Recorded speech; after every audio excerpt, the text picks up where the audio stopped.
Die early. It's one way to beat the retirement crisis. In part one, we talk about what retirement crisis. What we're doing in the entire session is an analysis of the investment challenges facing Americans and their financial advisors in 2011.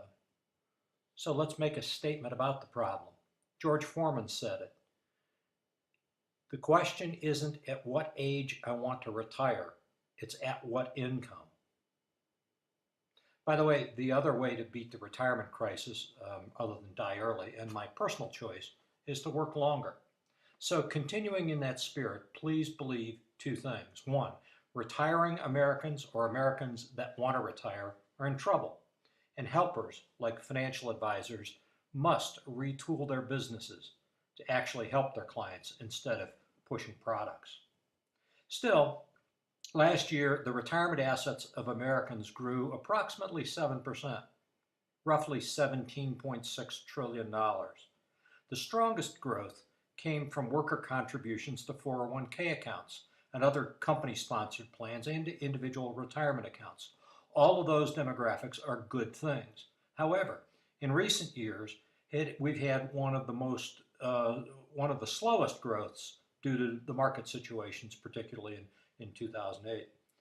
But the endemic retirement problem is that financial catastrophes like 2008 are germinating in the good news that Americans have a high likelihood of living longer. The bad news is that we're not going to have enough money to sustain ourselves. The expected lifespan of an average 30-year-old today is 120. The average age of the second to die of a couple aged 62 today is 92.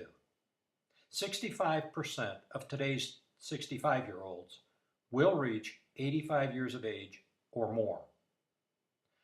Retirement used to mean 10, 20 years, but no more.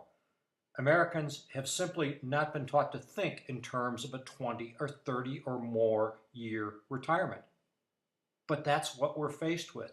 At a meager 3% inflation, let's say, in 30 years, we will need $2.45 for every dollar that we needed in 2010. You can't think in archaic terms of being able to live on 75% of what you make now. The risk of dying too young has been replaced by the risk of living too long. The soon-to-be retired or the soon-to-retire have no idea of the magnitude of their financial shortfall. They can't imagine being 92 or how they got there. Well, it's expensive to golf every day for 27 years. In 2011, 10,000 people a day will turn 65, and it will continue at that rate for the next 19 years.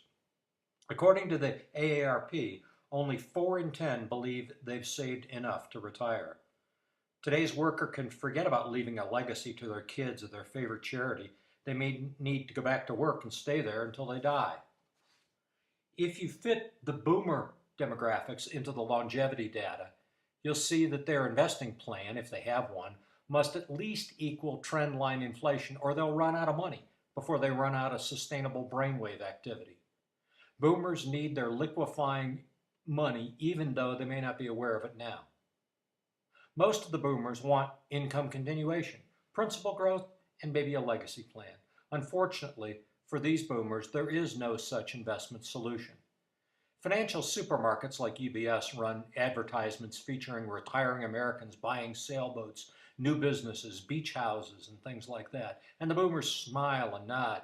But the underlying true message of these ads is a grave one. Without a plan that was started years ago, forget it. If you're 50 now, it's not too late to start saving for retirement, but your upside's limited.